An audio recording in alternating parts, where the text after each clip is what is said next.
I'm Nadia Caterina Munno, and I'm the pasta queen. So, Nadia, it's so wonderful to talk to you as someone who really loves pasta just as much as you do. I'm also honoring my favorite dish from the show, the lemon temptress, as you can see, little lemons. Oh, yes. And Yes, you got the red lips. yes, I got the red lips, tomato red. I'm curious if you could describe yourself in a pasta dish, what would it be? Oof. There's a lot. Yeah, because there's a lot that I think that would probably be a puttanesca. Oh yeah. And not for bad reasons, Huh. I just Yeah. wanna like, Yeah. it's just so flavorful. Hmm. It's got a little sass. It's a classic and iconic. It comes from the two regions where I come from, which is Campania and Lazio. Hmm. It's got some of my favorite ingredients like capers, anchovies, and olives, Yes. and tomatoes, of course. Yeah. Um, and it's a little aphrodisiac. Yeah. No, it's a wonderful dish. There's so many dishes on the show that are so mouth-watering, and I want to talk about the show now because it is so much fun, and it does take viewers on a journey across Italy, highlighting regional traditions and really rich ingredients. How did you decide which to feature, and like were there any surprises for you along the way? So we weren't fully set until we went to Italy on the actual recipe list. And there was a couple of dishes that made it into the show that were not planned, like the eggplant parmigiana, which is a very big staple of a Sunday, um, you know, supper with the family down in Campania. Mhm. It's a very, very iconic grandma's dish type. Yeah. And and one of my favorites. It's gorgeous and it has no pasta. So it's kind of like interesting how that made it into there. But the recipes are very classic, rich, and employ all the basic ingredients that the entire world knows to be Italian. Yeah. We have, of course, the basic herbs and veggies, but we also have the Parmigiano Reggiano, the balsamic vinegar, the guanciale, the pancetta, the mortadella, prosciutto. Mhm. So we really went foundational to my background. So the regions you see in the show are really the regions where I grew up in Italy and defined my cooking style, my lifestyle, the way I love my family, the way we spend time together. You'll see through the show, it really makes sense. It explains it. Yeah. And what I love so much is that yes, the family factor is so beautiful in the show, how it permeates through all the episodes, but it also feels like a vacation you're taking us along with, which is really fun. It's like vibrant shots of the coastlines, the alleyways, the historical sites. How important was it for you to convey not just the recipes, but the soul of Italy through these visuals and stories in the recipe itself? Yeah, I mean, I feel that because obviously I was born and raised in Rome and my family, all of my family is in the show Mm. and they have lived in Italy and only in Italy for all their lives.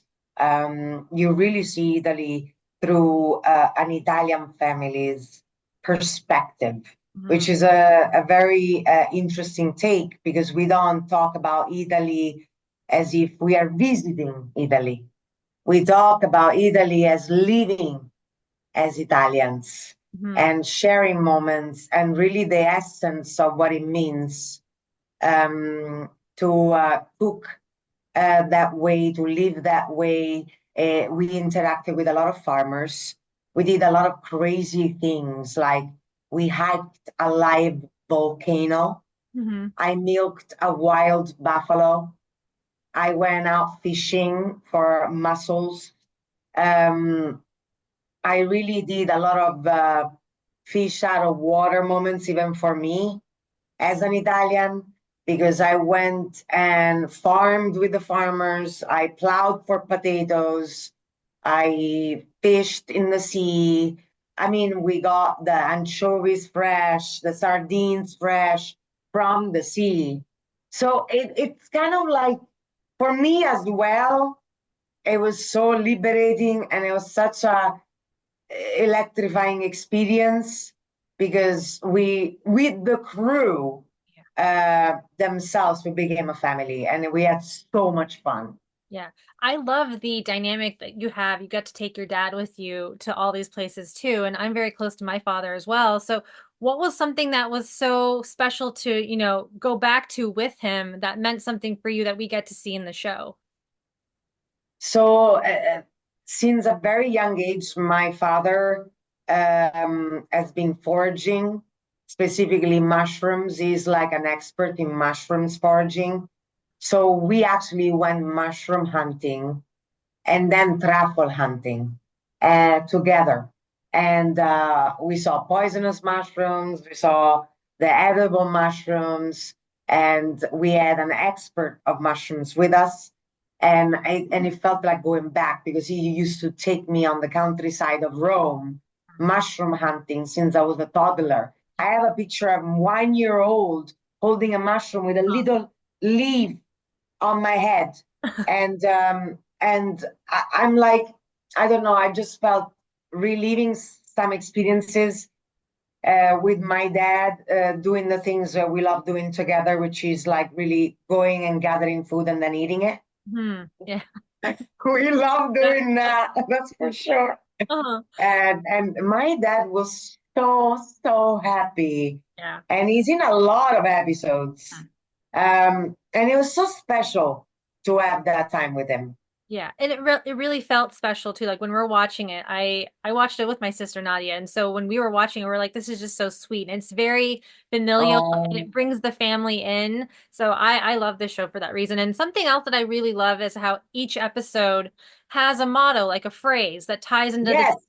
and that is something that I think is undone. I've never seen this in any other show, and I thought it's really cool. How did you know like which particular phrase to kind of add into the show, like for the episode with the recipe? Okay, so this was an idea that myself and Kat Sullivan, the showrunner, Hmm. had because I am all about Nonna's wisdom. Hmm.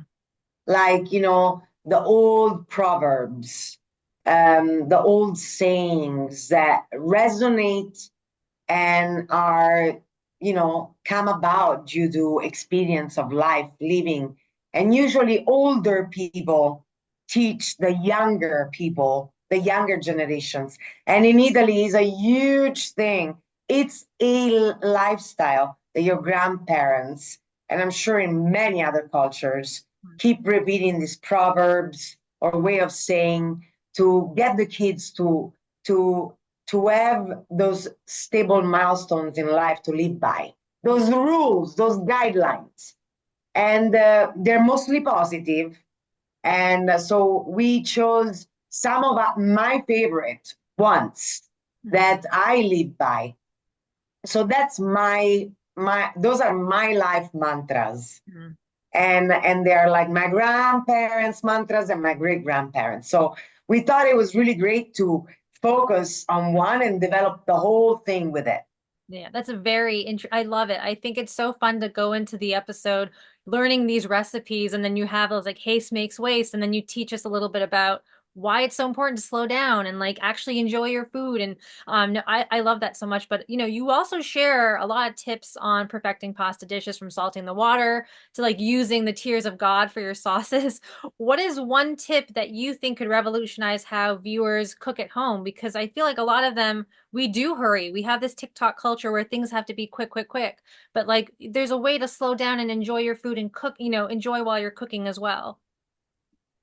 Yeah, I mean, there's a lot of recipes that I've done throughout the show. There's some that are very quick, and there's some that are a little longer. Hmm. And I feel that the first thing that I always say is like, cook with the people that you love, like surround with people in the kitchen that you love your food, like pick up the food, smell it, taste it, feel it. Pick the favorite things that you love. Like if you have a herb plant, just grab the leaves and the greener ones, the ones that smell better, the ones that feel better. And I feel that if you take the moments to do that, like really making sure you go through the details Yeah. of the thing, and also touch with nature. it feels like it automatically slows you down, because you're not just pouring things out of a can or a box or whatever it is. You're literally like giving your love to the food before you even cook it. I think everything tastes better that way. Yeah. Can I also tell you how much I love and adore that you are also somebody who talks to their food before you eat it and you smell it and stuff? I do that a lot. If I pick up a burrito, I will like talk to it and just, thank Yes, it. I do it with like pasta all the time. I have to. I feel like it's such an important thing to do because, yes, you're putting all this food inside, but like it's also just it's like its own life. Like you are getting a great meal. So why not interact with it in another way? totally. And also it's like your mindset. I feel like a lot of my friends, especially in the States, before they even eat, they're like, oh, this is gonna be bad for me. Oh, Oh, this is going to bloat me, or I'm gonna feel bad tomorrow. And I'm like, yeah. you're basically projecting that Uh-huh. and manifesting that to happen instead of saying, this is going to make me so energetic, Yes. so much more happy. It's going to create a pleasant memories for myself and my friends, Yeah. or it's going to make me more beautiful, Uh-huh. you know, Gorgeous. You mean gorgeous. just gorgeous. Just gorgeous. You made a joke also about calling your lover while kneading bread, and I thought that was so funny. I was laughing, and I was thinking about the combination of cooking and humor, and how there's such a good mix, especially like when you're in the kitchen, like there's a playfulness there. So how important is incorporating that type of playfulness to your approach in food? And do you think like it'll help to make people feel less intimidated in the kitchen? Totally. Yeah. Like I always make mistakes, and I think we left a lot of mistakes in the episodes, purposely, Uh-huh. intentionally made. It is not a studio pitch perfect cooking session. It is real, it is raw. Sometimes I spill things, sometimes I'm having trouble pulling things out of a drawer, or sometimes I put too much salt, sometimes like splatter things on myself, and I feel that makes it less hard Yeah. for someone as opposed to like a really everything measured perfectly. Like Yeah. I think I even left a bit where someone was saying, how much does this make, like one of the producers, Uh-huh. how much is this for, and like how many portions and I'm like, guys, I'm not into that. Hmm. I'm like, maybe it's for two people, maybe it's four people. Who cares? Yeah. And I'm like, it's like there's too much pressure, Yes. and then people get intimidated by cooking Hmm. because there's so much pressure and expectancy. Instead, just instinctively throw things in there that you feel like. Uh-huh. No, that makes a lot of sense. Another thing I loved on the show was the Italian school of hand gestures. Oh yeah. Yes, that's a lot of fun. Is there one that you use the most when you are talking to people? I'm a very handsy person when I talk, so I'm wondering what can I incorporate in my own life? I mean, that you don't really know something that it's Something I can not use, like known. yeah, like this is like I've seen it, but like for people who are watching our interview now, what Okay, should they? so this is like, okay, you have to understand that gestures have a lot of meanings. It also depends what you're saying while you're doing it. Uh, But this is like, what are you talking about? What are you saying? Oh my God, I am completely done with this. I'm exhausted. uh, Like, leave me alone. okay. But you see, like, it depends what you say. Like, leave me alone. And it just, I feel like gestures are part of expression in Italian to really Yeah. emphasize what you're saying. But this is a good one. Or like, Mm, come on, yeah. shut up. Yeah. I Don't know. be so hard on yourself. Yeah, I know a lot of people use the pinched fingers, especially there's an emoji now for it. So, I call it the Italian hand. okay. Okay. Got it. Before I let you go, I love chatting with you. I know that you said you got to milk a buffalo. I got to see that. It was a great thing. It was on your bucket list. And now that you've ticked that What? off of it, yeah, it was great. It was a great moment. I'm hoping there's a season two. So what's next for you then after this? Can you tease us with anything more? Because when this drops, people are going to watch all those episodes. They're going to love it. They're going to want more. So there's a cookbook that's coming out 3 weeks after the show. that has every show recipe in it. And it's called The Art of Italian Cooking. And it's available for pre-order now on Amazon, and it will be out on November 12th. So I feel for the holidays, you're watching the Pasta Queen show, you get your cookbook. It's a great gift for the holidays. And you get like a written record with beautiful imagery because it was shot in Italy, the cookbook itself. Yeah. And that matches the entire 13 episodes of the show. So it's perfect. Is there a recipe in the book you recommend for the holidays that people have on their table? Ooh, eggplant parmigiana. Oh, yeah. I'm into it. I'm into it. Yeah, no, I love it. I love it. Just so good because you can also pair it. Yes. It's almost like you can have it as a side dish, yes, or a main dish, an appetizer. It's so versatile. It really is. No, it is. And Nadia, thank you so much for your show and for what you do. I love food, and so for you to, give us this show, this gift of a show, it's a real blessing. So thank you so much. Thank you, Bella. Thank you. Thank you.